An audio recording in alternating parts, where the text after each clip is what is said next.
the recording process now. So again, we'll go ahead and get started. So I want to introduce myself. I am Nathan Holinsky. I'm with the University of Minnesota Extension. I'll be helping teach this webinar series over the next month or so. And I'll let my coworkers introduce themselves. Hi, I'm Dave Bow. I'll be speaking this afternoon with this talk later on, and I'm from Southwest Minnesota. And I'm Suzanne Henricks. I'm a new member of the Ag Business Management team, and I am shadowing David and Nathan today, and I'll be a part of the series as we go forward. All right, thank you, you two. And again, Dave, feel free to join in if I say anything that you want to add to it. So again, I want to welcome everyone. We have well over 60 people logged into our webinar this morning already. So thank you for those who can join us. And you can see on the screen here, we have 4 of these webinars scheduled. Today, obviously, next week, 2 weeks after that, and then 2 weeks after that of October 11th, October 28th, and November 8th. We can see there's a link on the screen there for the PDFs that are available. That is the material that we'll be going over in the next hour or so today.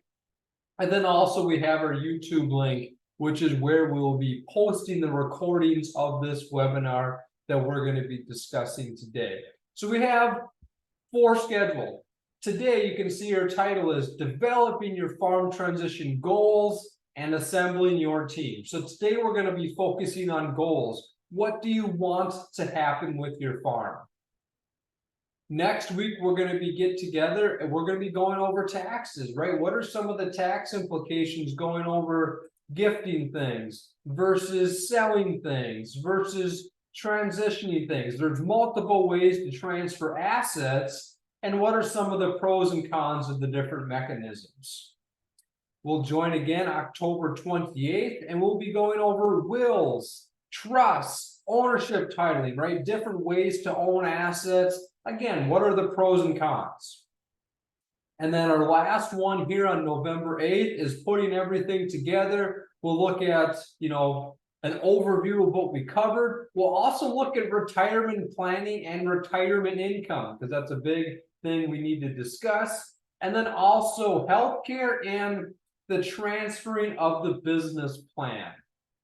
So again, if any of those other titles seem applicable or something that you want to pay attention to, feel free to join us on the future date. So we're going to start today with developing your goals. Again, what do you want to happen to your farm?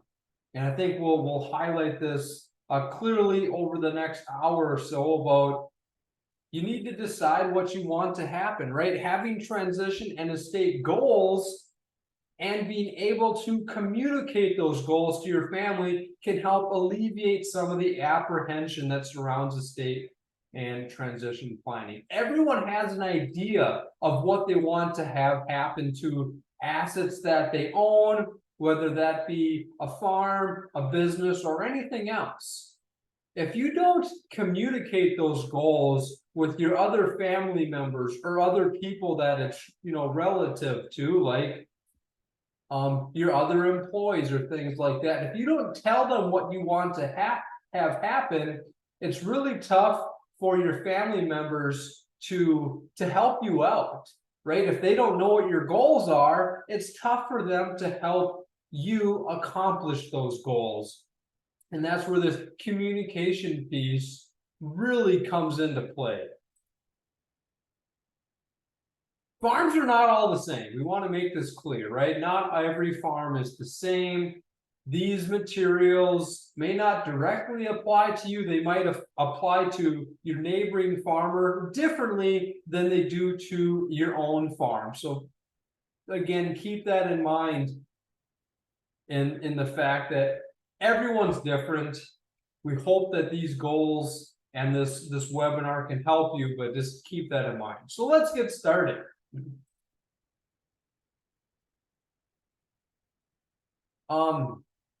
There is a Q&A in the box here about the date. Let me get that verified before we get too far down the It should be road. October 25th. It is the 25th. We're sorry about that. It is the 25th. They are all on Wednesday mornings for our webinar series. So we'll get that changed. My typing's not so good. I apologize. It's all right. We're all in this together. Okay, so again, we have some points we want to verify here that succession involves transferring of the operations of the business, right? The business as a business. So if you're in the business of milking cows, the milking the cow business, right? Not just the assets. All too often in the farm transition process, we initially talk about assets. How do I sell the farmland to my son or daughter without, it going to the nursing home or without paying Uncle Sam? We need to talk about transferring of the business, management of the business. That's important.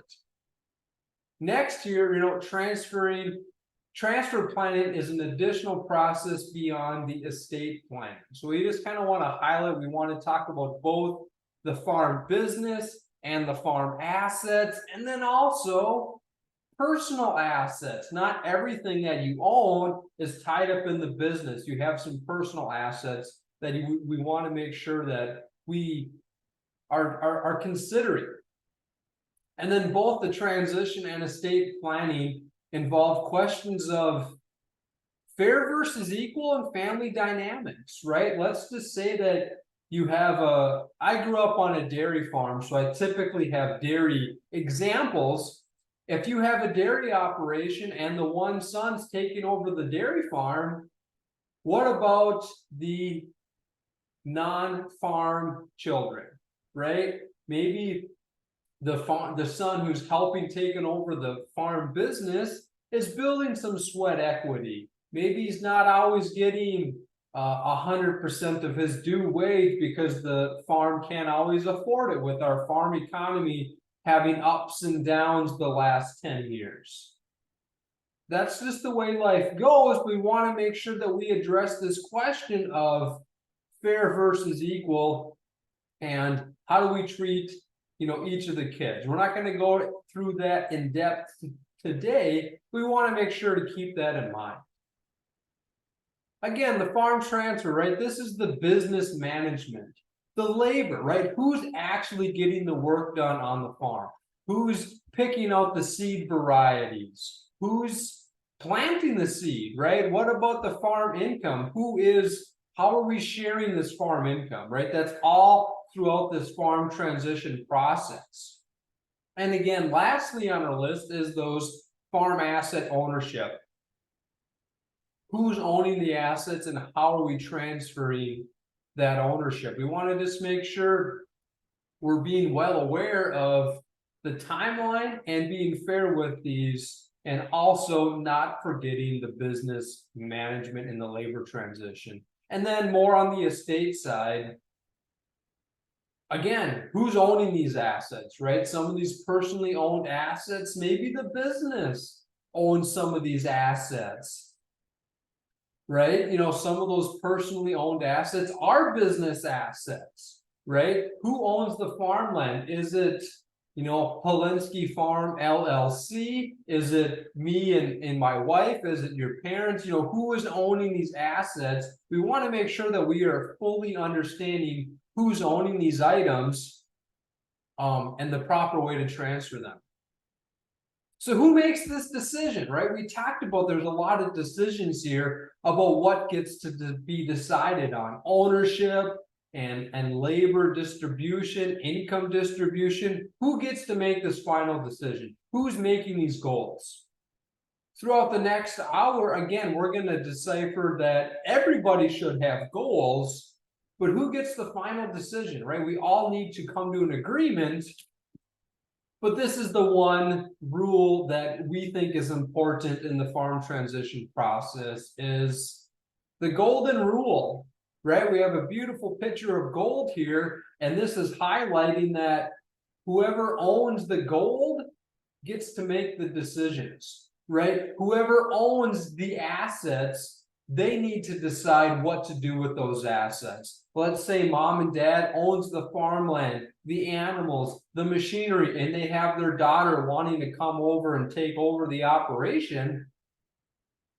Is it fair for the daughter to make the goals and the decisions on the farm?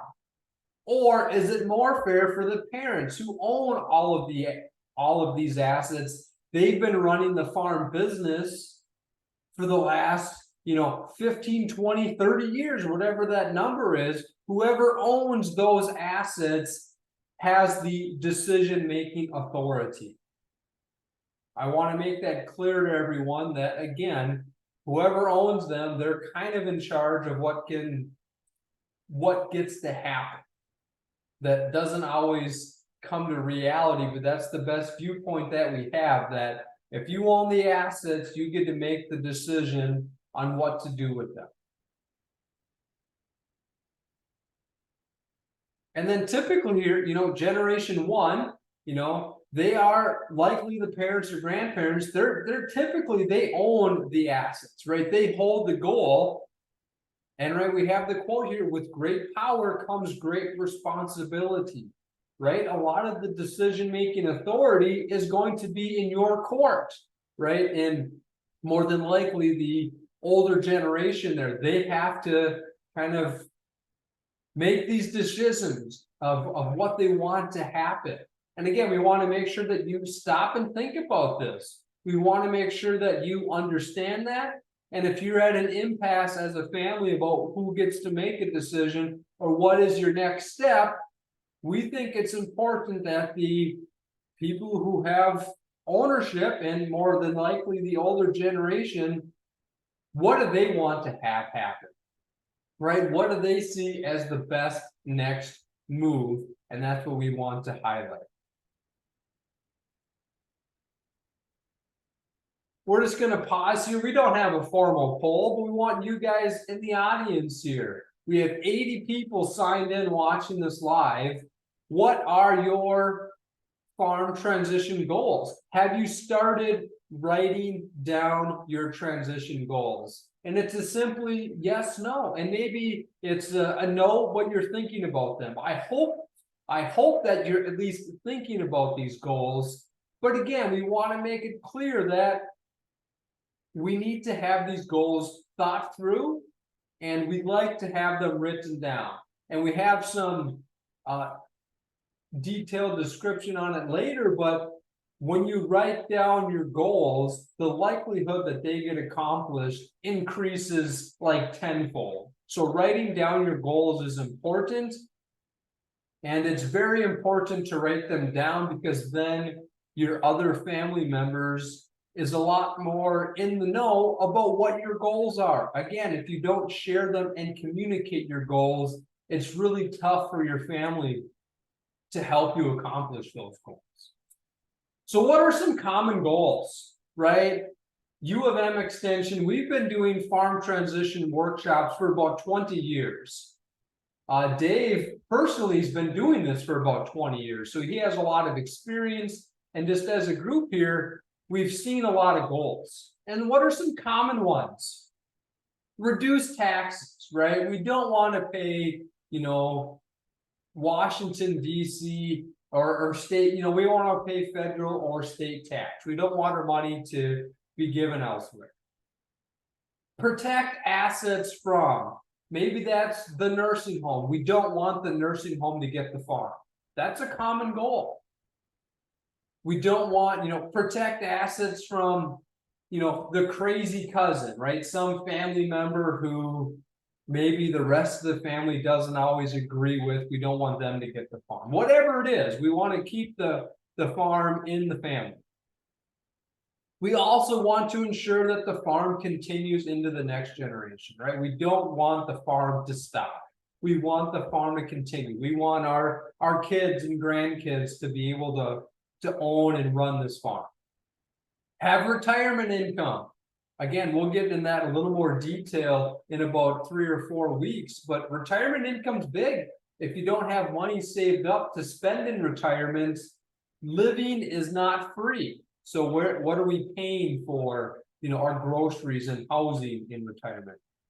Avoid family discord, right? We want everybody to be happy and get together at the end of the day. We don't want people to, quit sending Christmas cards or quit going to birthday parties because they don't want to have conflict within their family, or there is conflict and that's why they don't want to see each other anymore.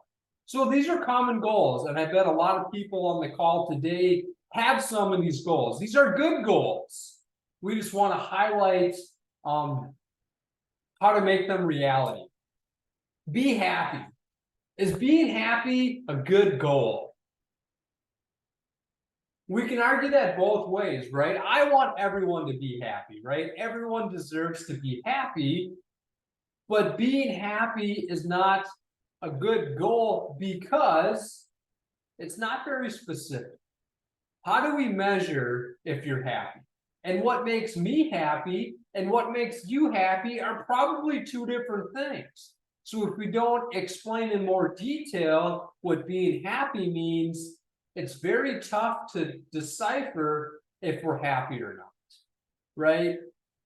So that's why being happy is a good idea, but it's a pretty tough goal to get accomplished, and it's really tough to get accomplished for an overarching farm transition strategy or goal here, because we don't know what that means. So most of us have probably heard the terminology here of a SMART goal. I think this is pretty commonplace. It's been around, I think, for a little while now, but it's an acronym, right? Specific. We want to make sure that our goal is specific. What makes us happy? Again, being happy, not specific. Measurable for the M. How can we determine if this has been met, right?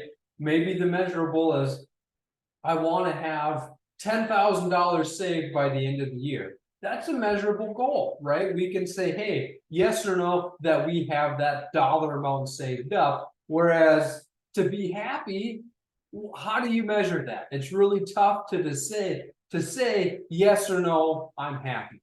Attainable. Is this goal realistically going to happen? If you want to say, I want to have $10,000 saved up at the end of the year, that's probably attainable. If you want to say, I want to have $1 million saved up by the end of the year, is that attainable? I know me personally, that seems very unrealistic to have a large sum of money gained in a short period of time. And then also relevant.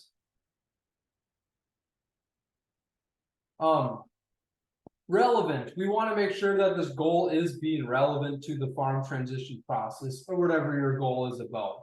We had another question come in about if this will be recorded. These are being recorded. These will be posted to YouTube, so you can watch them at a different time. It's really tough to find a time that's perfect for everybody to view. So we, pick a date, we record them, and make this readily available to the rest of the people who aren't able to come here this morning. Relevant. Again, we want to make sure that this goal is relevant and not kind of a silly goal. Saying that, oh, I want to travel to the moon. One, that's probably not very realistic. Is that relevant to the farm transition process?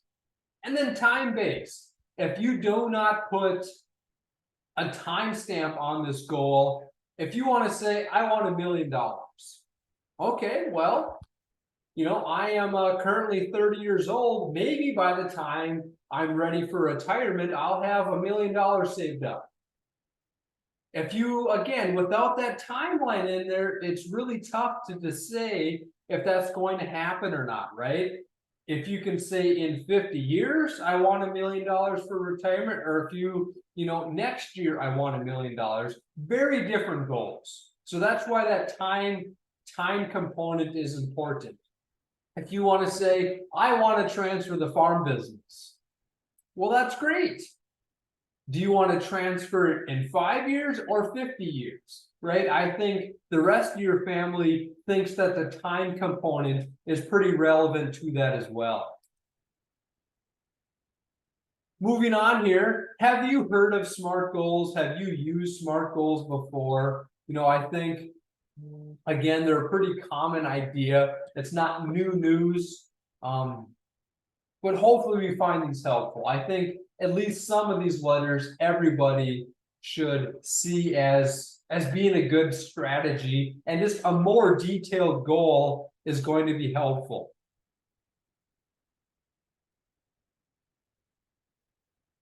And again, identifying goals. These goal statements, right? They are going to have where, right? Where are you now and where do you want to go? That's what these goals need to get to. They need to have some detail and some teeth to them. How? Again, I'll use my silly $1 million strategy. How are we going to get there, right? What strategies are we putting in place? Are you saying, you know, every milk check, we're going to be saving 5% for retirement? Okay, that's maybe one strategy to get to that money saving strategy. Maybe that's unrealistic, right? How do you intend to get there? What steps are you putting into place? And then when? Again, that time component. When do you intend to arrive? At what points do you think that this is going to happen? Again, writing down goals. I mentioned earlier that writing down goals really led to an increase in them getting done. And again, it gives more authority to them and it reminds us of them. I've heard a lot of different leadership and goal strategies that say that you should write down your goals and put it in a very viewable place in the house, like the mirror in your bathroom that you look at every day, the refrigerator in the kitchen, posting it there so that you see them every day and it reminds you of them. It is something that you need to be reminded to help get you done. It's motivation to accomplish this goal. Again, clarifies it for everyone. If no one else knows what your goals are, it's really tough for them to help you. Again, a written record, and you can say, hey, on October 3rd, I wrote down that XYZ was going to happen. It increases the probability of achievement. Writing down your goals is important. Length of goals, right? Accomplish, long term. And again, these are simply guidelines here, but 5 to 10 years is long term. But if you've taken out a mortgage, most mortgages are more than 10 years, right? If your mortgage is 30 years long, that's a pretty long-term goal, right? In the next 30 years, I want to get my house paid for. That's a goal, right? That is the point of that mortgage. And again, that's a good timeline, right? That timeline keeps you on track. Timelines keep us motivated and dedicated to get things done. And then short-term is in the next, 1 day to 2 years, right? The next couple years that we want to get these things done. We have a question coming in about sharing goals, and we're going to get to that in a little bit, Dan. We'll answer that question now. And again, length of goals, we want to keep them in mind. Again, what are some good goals? Again, we'll have examples here in a little bit, but highlighting a point in time. Again, this time is important, and I want to get that point across in next 2 months, right? Maybe in the next 2 months, I'm going to add my son to the checking account, right? Let's go to the bank and add him as a signer. Or within 5 years, we want the, 40-acre parcel to be transferred to my son. Using action verbs, right? This goal is going to reduce our expenses, increase our yields, right? Improve our herd average, things like that. And then how are we going to measure that? Right? We're going to have less pesticide applied, higher yield, right? How to make these measurable. And again, how can you measure it again with yield? Looking at the balance sheet, we're going to increase our net worth by $15,000 a year, whatever that number is. But These good goals have all of these SMART components. And back to our common goals that we started with. How can we expand these to make these more of a SMART goal? And again, a common retirement goal is to be happy.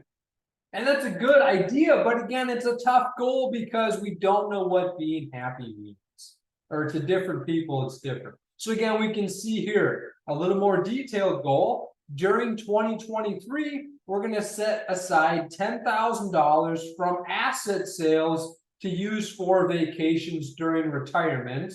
And with that, take at least 1 week-long vacation as a couple each year starting this winter.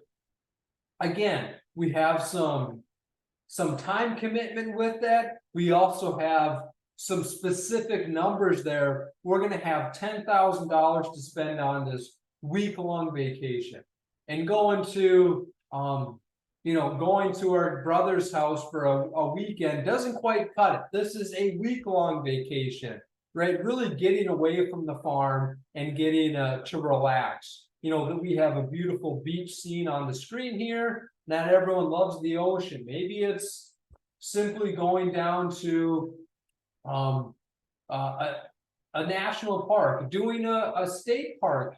There's all kinds of vacations that people can do. Maybe it's a snowmobiling trip up north, right? There's different vacations for different people, and this is just one example that we have.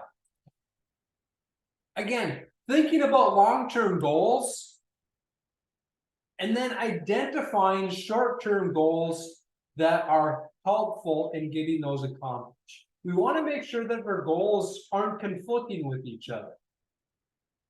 So maybe our long-term goal is, hey, we have a 30-year farm mortgage. We want to get that mortgage paid off 5 years early.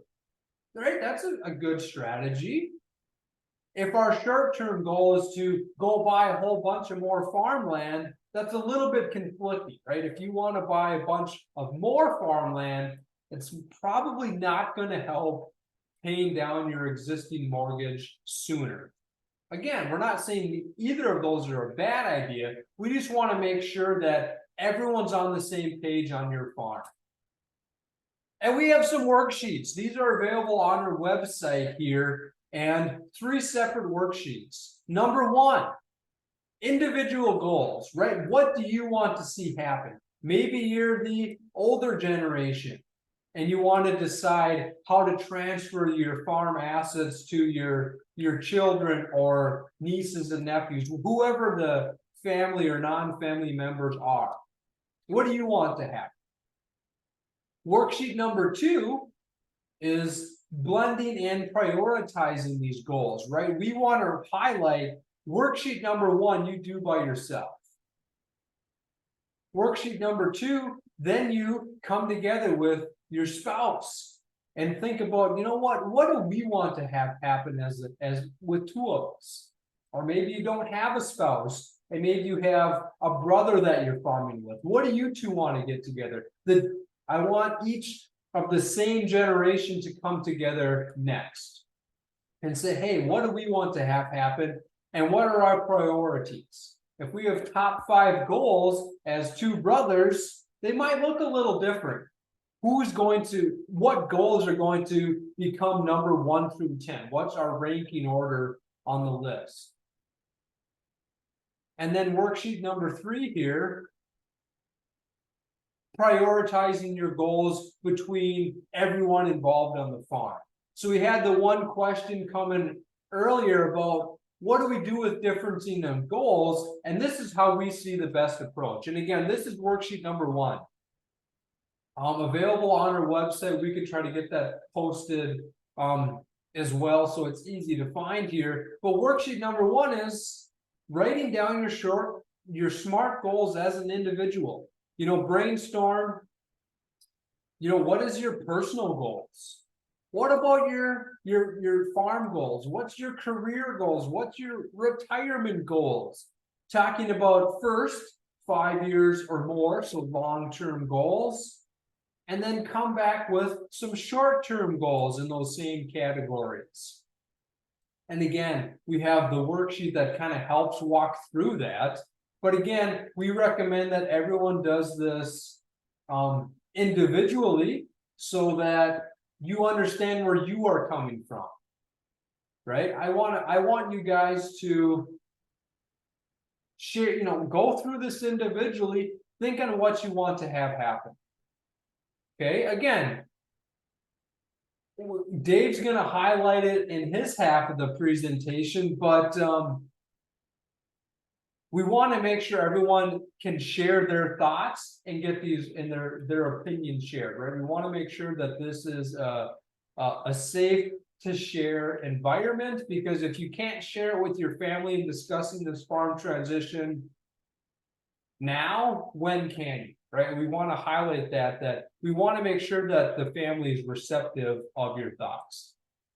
Worksheet number 2 here is, again, as a team, blend your goals, right? The retiring generation should meet together separately, and then the younger generation should come together here as well and say, hey, what are our goals as brothers, as spouses, whatever that case, whatever the terminology is for your farm. And then maybe we have mom and dad, maybe it's uncle and aunt, maybe they're not married, or it's 2 older brothers that we're farming with. Have each generation come together here and say, hey, blend these goals together and see where we are coming from and prioritize them.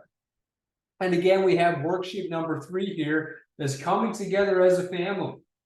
And we're not saying to spend 5 minutes on each of these worksheets. We want you guys to think through them and realistically put down what you want to have happen.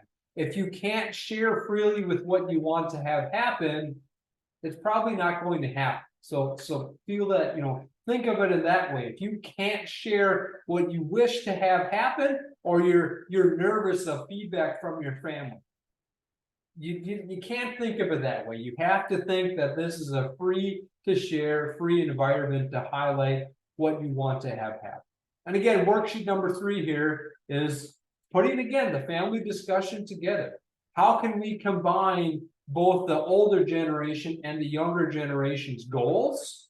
And what can we work together on, right? What can we say, hey, you know what, overall, this is our number 1 goal. We want the farm to continue. That's pretty common to have a shared goal. Well, with that as a long-term goal, what can we do as next steps to make that a reality? And hopefully the goals that you have can help come to that.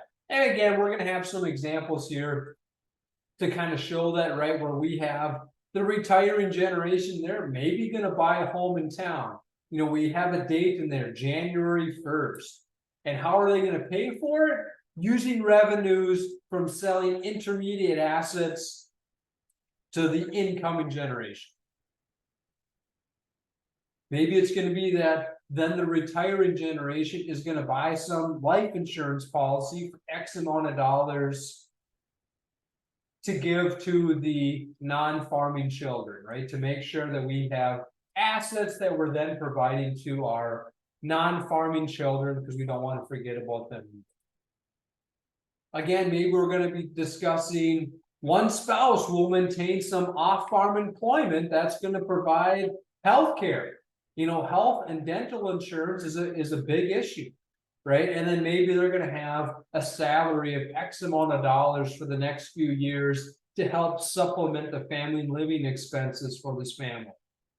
Another, example we have is we're going to buy the combine and tractor and the grain cart from the parents by July 1 of X year. And we're going to get appraisals done to get the proper dollar amount there. And we're going to apply for an FSA loan. Maybe that's an FSA direct loan, or it's going to be, there's different ways to work with local banks and get FSA shared lending, right? But having a source of the money is important with that goal, because it'd be fantastic if everybody can simply buy out their parents or the farm, buy anything that they want, but reality says we need to pay for these things. So having that is an important step. again, coordinating these transfer goals with the estate goals, right? The successful plans carefully consider both the business transfer and the estate transfer, right? Or the estate is what the family owns. The business transfer is the farming business, right? And we want to make sure, again, we're coordinating with all family members and keeping everybody in the loop. Okay. Coordinating again these goals. Should all heirs, you know, be shared in on these goals of the business ownership?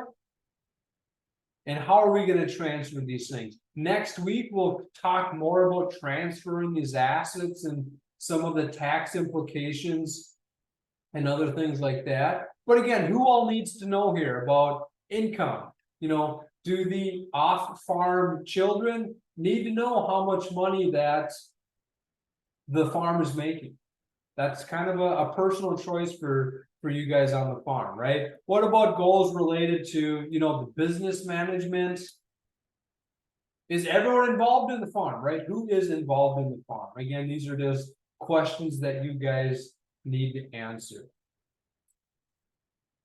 We want to highlight here, we have this kind of exercise that we like to walk through. I'm not going to have everyone write down these goals on the webinar, but we have 10 things on this list, right? What's a short-term personal goal? Next, what's a long-term personal goal? I want everyone to think about these and have these written up after this webinar, right? What are some of your personal goals, right? Maybe you want to have children, or maybe you want to take a trip, or maybe you want to have X amount in retirement savings. Those are personal goals. What about the business goals, right? On the farm business there, what's a short-term goal? Maybe you want to say, hey, I want to grow, or I want to rent 50 more additional acres next year. Okay, that's a goal. What about a more long-term goal? Maybe you want to build a new barn in the next 5 years. How to make that a reality? Again, we have kind of a miscellaneous goal. Number 6 on this list is, what's your favorite non-farm thing to do? What hobbies do you have? Hobbies are very important in retirement planning, because what are you going to do with your free time in retirement? We want to make sure that that's discussed before it comes to retirement and you don't know what to do with your free time. Number 7 is really random, right? What's just a favorite thing you like to eat? What, you're going to go out to a restaurant, what would you like to order? Number 8, who is someone that you do not see often and would like to see more? Maybe you have a sibling, a cousin that lives out of state. Where's your dream vacation? Right, and number 10 here, right? If you could buy anything that money wasn't a problem, you know, what would that be? What would that look like? And again, I think this is a good place to start with your goals, right? Having some of these dream aspirations. Oh, we want to buy 100 more acres and build a new barn, buy a new tractor. Great. How can we make that a reality? And in wrapping up my section here, again, walking through this goal process, right? Start as an individual, then work as a couple, then regroup as a family, right? We talked about having each generation meet separately, and then as a whole overarching family to discuss these goals. Again, identifying statements that the whole team can work together on, right? Discuss some united goals, and also goals that you do not share your opinion on. How can you make that a reality? What can you do to change that so everyone's happy with it, or one direction that we can go? And again, record one mutually agreed upon copy for all farm parties. Having everyone shared access to this goals document is important. Again, if we have everyone writing down their own personal takeaways from the family meeting, they might be slightly different. We want to highlight that having one set here is important so everyone's on the same page. And with that, that's my portion of today's talk. and Dave gets to take away, and we are going to switch screens here so that Dave can go over his set of slides. You are still on mute, Dave. Yep, says the host is disabled. I can't participate right now. I could earlier. Let me, sorry about that, folks. I don't actually know how to. Well, just, you're gonna have to share your screen then back and then we'll go forward that way. You can be my advanced slider.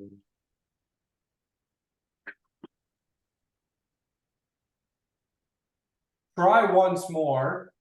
I may have changed it. Yep, I got it now. Okay. Sorry about that, everybody. Here.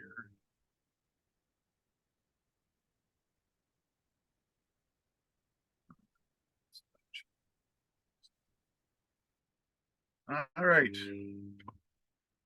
So we just were, oops, I gotta go right slide here.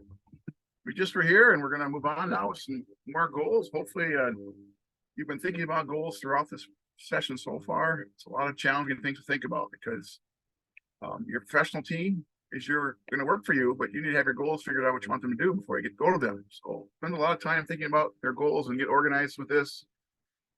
We had a lot of attorneys sponsor these workshops over the long time, and they always want you to have your goals organized before you come see them. So that it makes their time shorter, makes your cost shorter, and even give discounts sometimes. So I encourage you to do that.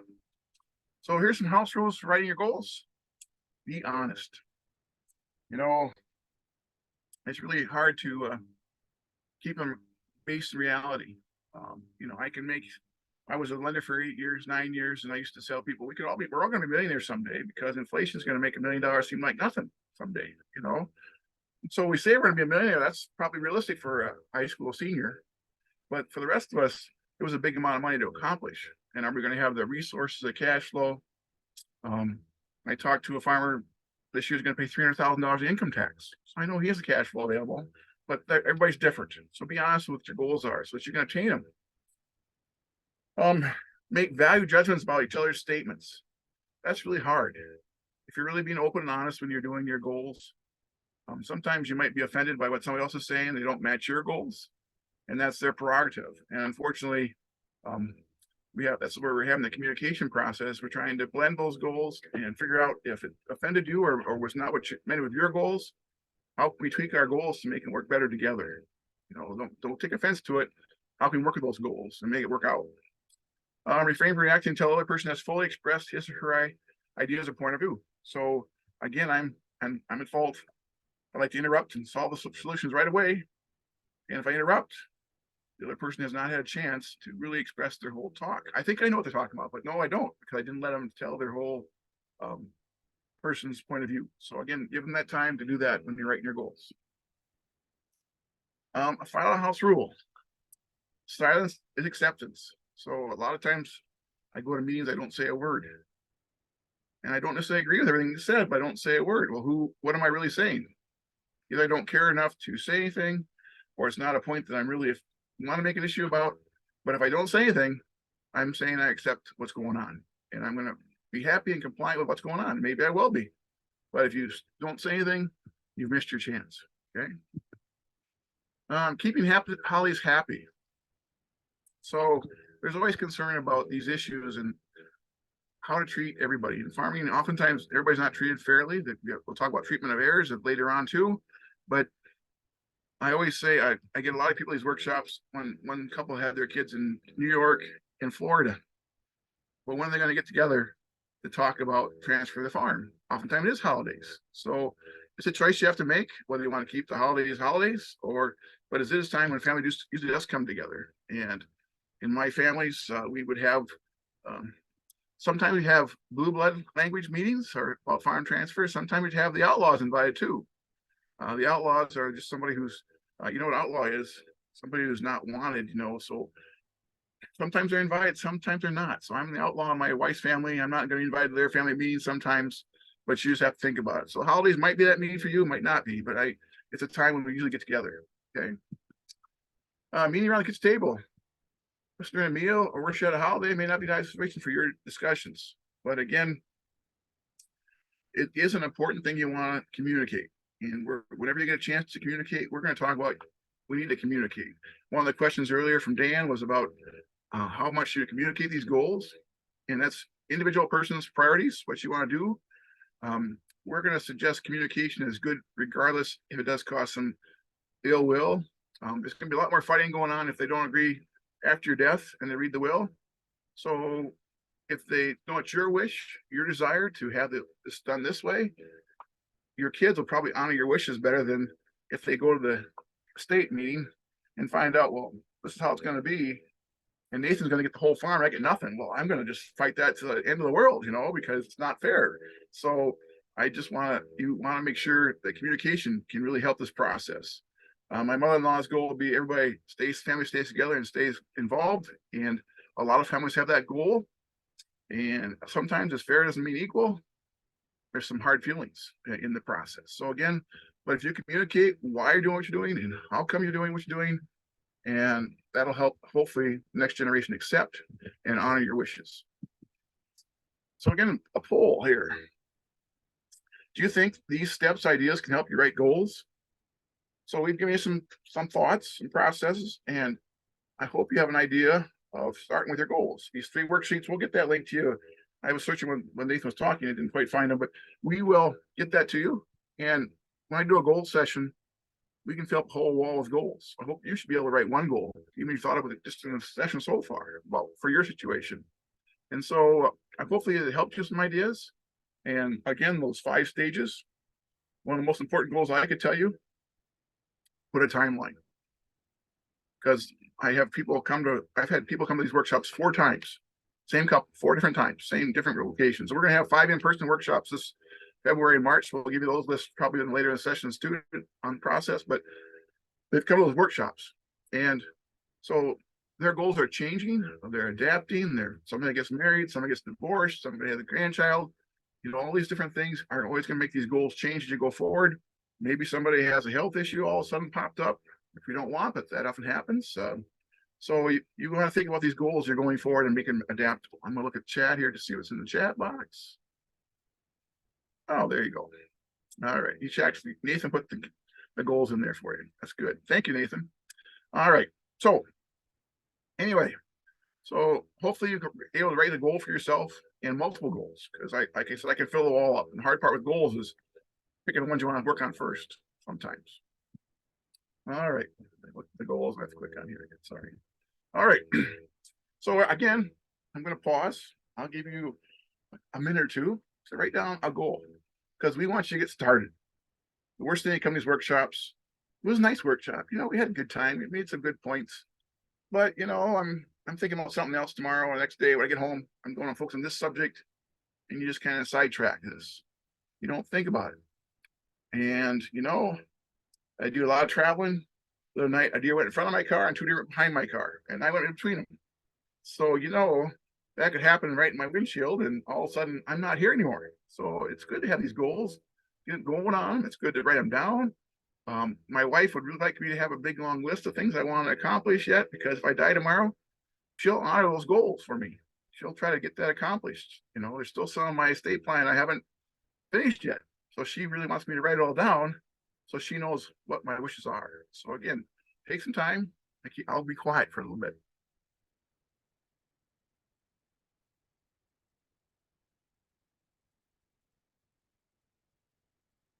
Short-term goal. Every day I have a goals list, just so you know. Every day at work, I have a jobs list. And here was yesterday's. Here's today's. I have a job list every day. So I have daily goals, let alone weekly goals, monthly goals, yearly goals, multi-year goals, lifetime goals. So again, you hear the bucket list. Well, those are goals too. Those are lifetime goals. So I think you write 1 or 2 goals down. Again, Nathan sent you these.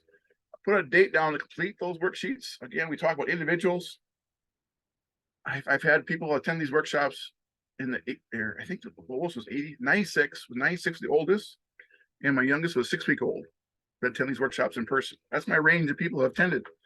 I don't think that 6-week old have any goals to write down. Probably can't even write, but mom and dad probably did. So I encourage you to take those individual worksheets, really think about what your goals are.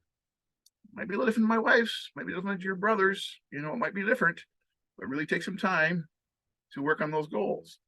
And again, if I'm the senior generation, might be grandma and grandpa, might be mom and dad, might be the kids, who's ever taking charge of this, put a date they want these completed by. So then we have the first goals, everybody does their own goals list, because that generation wants to find out what your goals are. There's a lot of farms that nobody wants to farm. There's a lot of farms that everybody wants to farm. Well, so how's that going to work? And also, those goals of the individuals really have an impact on the senior generations above them. How are they going to do their estate plan? If nobody wants to farm, we can do this. If everybody wants to farm, what are we going to do? How are we going to take it? Try to make it work for everybody.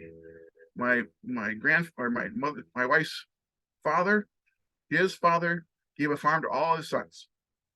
He got them all started in farming. That was his goal, and he did it in his lifetime. Well, that's really hard to do today. Maybe some families can do that, but it's really hard with the cost of land. And, I'm sure you heard about the Missouri farm sale that went for $34,800 an acre. 2 farmers were the final bidders, and they both won that farm. So that's kind of expensive. That was only 115 acres, I think, 112 acres. Well, that's a lot of money for that. How can you afford to do that? But again, individual goals. Next one, you get 2 generations together, husband and wife, brother and sister, brother and brother. What do you want as a lateral goal? What do you want to see happen to this farm? The younger generation probably wants a way to work their way in, either into management, either into ownership. How can we work our way into ownership? Have some goals there. In the final worksheets, we have all these goals. And where do I start? It's easy to just be an ostrich, put my head in the sand and forget about it, because I don't want to deal with any of them. So think about, what do you want to see accomplished? And bend those goals together and rank them as a group. Nathan has a retreat. It's really good he has a retreat where you work together, like all these generations together at one point in time, get as many family members together, and you can do this exercises and figure out what's the whole farm.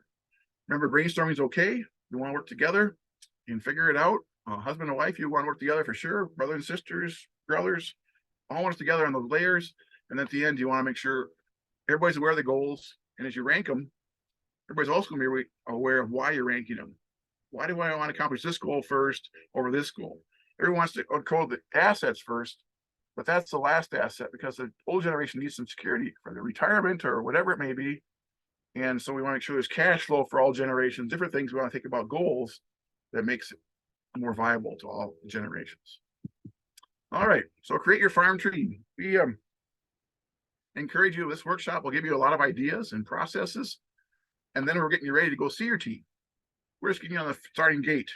So once you get you get your planning team together, include your attorney, your accountant, your financial planner, your adult farm management instructors, your bankers, your insurance agents. A lot of people out there can help you accomplish your transfer. But in order for them to do that, you have to have a plan. So I encourage you to go take the time, get those goals done, and put your plan together, and then get the team working for you. All exiting and entering farm business parties need to be involved. So maybe you start with that group first. If your number one goal is to maintain the farm as a farm business, those guys really have a major say in how to make that happen. And once you decide how you're going to make that happen, then you have to make sure everybody in the family's aware. Because, maybe you can do this and this for the non-farm heirs. Might not be equal, but it's still something. I was at a workshop in Fargo, North Dakota. I was in the back row. People were talking, like Nathan. And the gal was just really upset because she didn't get any of the family farm. And she was just mad. Her brothers got a $14 million farm. They were farming together, and she got 0 assets. Wasn't including the farm transfer process at all. But then in the meantime, she told me she married another farmer in the area, and she had just as much assets as her brothers had. So mom and dad could have solved a lot of issues if, number one, they said, well, you're taken care of with your husband, your situation is really good. We're going to just give the farm to your brothers because your situation is good, and they'll continue farming. But she could have had an opportunity to say, well, I would have really liked this, a creek bottom on the Red River. Would it really mean something to me to have this little 40-acre patch? Probably didn't affect the farming operation very much, maybe a little tillable ground, but she had a piece of the farm that really wouldn't have affected her brothers too much. But she never got a chance to share that with mom and dad, but that communication piece was missing. So that's where this last point comes about. Share with all your heirs. Make sure and give them a chance Just like having the goals process, you're giving your non-farming years a chance to say what would they like to see happen to the farm. Okay, so give everybody a chance. Finding estate and transition attorneys. So there are attorneys out there that specialize in estate planning, especially elder law, because nursing homes, we're living longer and longer, you know, with life expectancy. What are you going to do with that nursing home? But we are not in the business of recommending attorneys. So a word of mouth is probably good. Find somebody else in your neighborhood that's worked with somebody and how they liked how they worked with them. That's the way I would encourage you to go. They do specialize. Some attorneys will do trusts. Some attorneys will do estate or wills. So you want to interview them too. Your first meeting with your attorneys is probably free. That's your chance to find out how they're going to handle you. Ask your CPA or taxpayer if they have any ideas who they work with, because oftentimes they work as a team out there. They have their connections too. Again, ask those neighbor farmers for recommendations if you're comfortable what they are doing. Knowledge of the complexity of farming and additional state tax law is beneficial. So again, elder law, there's an elder law council out there. They can put their name on that. That's something you can look for on the list. Be a good consumer legal and financial advice. So listen to what they're telling you. Maybe it's not what you want to hear. Maybe you think a trust is better than a will. We'll talk more about that in another session. But again, listen to what they're telling you and use your team for your benefit. So again, carefully tax planning as a skilled professional will help you along the process too. Saving taxes. You're talking about income taxes. You're talking about estate taxes. You're talking about basis. All kinds of things that go along with this tax planning. So you have a skilled tax professional will help you avoid some mistakes in the farm transition estate planning process. So again, I encourage you, seek out good professionals. They'll help you with this process a lot, but again, start with your goals. So communication wishes with family. A lot of farmers say, I don't care. I'm not going to do anything because they can deal with when I'm gone. I don't want to deal with these headaches. I don't want to have to deal with making my daughter mad at me or my son mad at me or whatever. They could all be mad at me. I didn't do anything the way anybody wanted it. So I don't want to do that. But first, we encourage you to communicate. First, your spouse, then your farm members, then get that professional team working on those goals. And once you get it set up like you like, according to your goals, share it with your whole family. Communicate that with the non-farm family members. So they're all aware what your desires are, why we did what we did in our estate planning process, and hopefully they'll be more willing to accept those as time goes on after my passing. Not everyone needs to hear the same thing. Again, I have a farming here on my wife's side, and I'm sure they have a lot more different discussions than I have with them. We're not the same page. They're farming every day together, and we're just visitors there occasionally. So we don't get the same communication the farm owners do, and we don't need to hear the same things. Not everyone needs to see the financials. You know, until you die, it probably is an issue. If you want to do this with your things, if I find out that you're doing this and this and this for the farm area and I'm not getting anything, well, I might get hostile early on. So you don't have to see those early on. It's going to cause some hostilities in the farm operation. So just share with you what you want to share, and it's your choice to do that. But we really encourage you to communicate beyond the farm family. And erring on the side of inclusion will help prevent challenges later. So again, you can have that, they say that there's three parts of settling a estate: the date of death, the day of the funeral, the day of the family fight. So if you're doing any planning, that third stage is going to probably come in everybody's estate plan if you don't do one. So again, you can maybe avoid those by having this communication discussion ahead of time. Preparing to meet the team, the foundation is prioritizing your goals for your farm business, for yourself, in your retirement. I was a lender those 9 years. I had 2 dairy farmers die in their 80s in the barn. That was a retirement plan. They were still helping with chores. They didn't want to do anything else. I had a farmer customer, 64 years old. He spent one night his whole life at that point off the farm. He went off and got an Army physical and flunked and came home and started farming again. So, there's all kinds of situations out there. So what do you think he's going to have for retirement? I think his wife is going to have a lot of things to do. She didn't get to do when she was working. He was working all those years. So again, everybody's had a different situation. Process, result, and plan should provide for the coming transition and the farm business. So many cover a lot of years. Some things are easy to do. Some things take a longer transition process. You do them in phases, you do them in steps.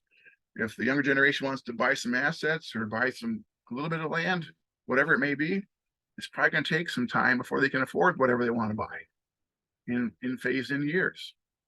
As goals for the farm business, family circumstance of retirement changes, you should review your plan. How's it change? So again, you know, my knee's really bad right now. They're going bad. I can't farm another year.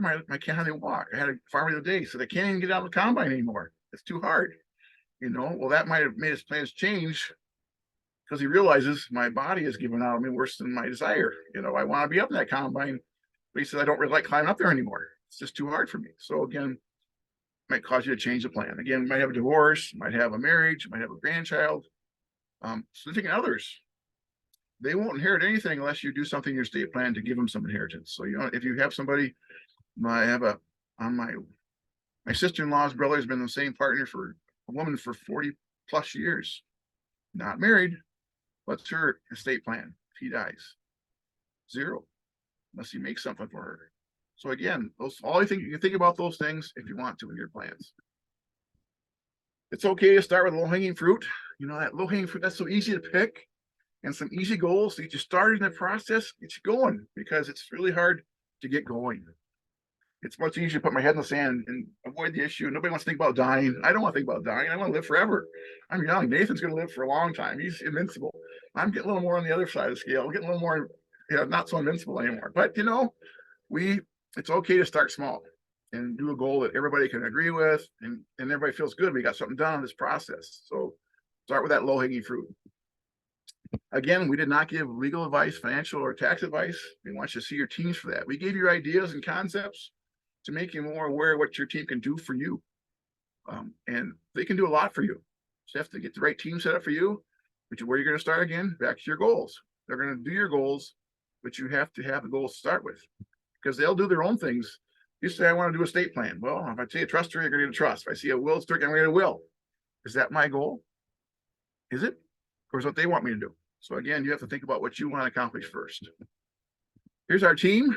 So here's the three of us. This is our cell phone numbers and our email addresses. And I think I have a website.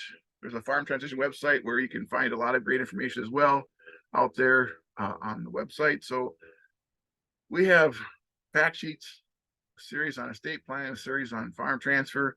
We encourage you to look at those. Again, you have to excuse me. I had a sticky note when I wrote those dates down, and it looked like an 8, and it really was a 5. But my handwriting is I'm a doctor, I guess. I couldn't read my own handwriting on my sticky note.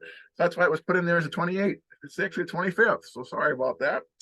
And the materials again are for the handout is the websites for the materials on this and the YouTube. You can watch it later, recorded here.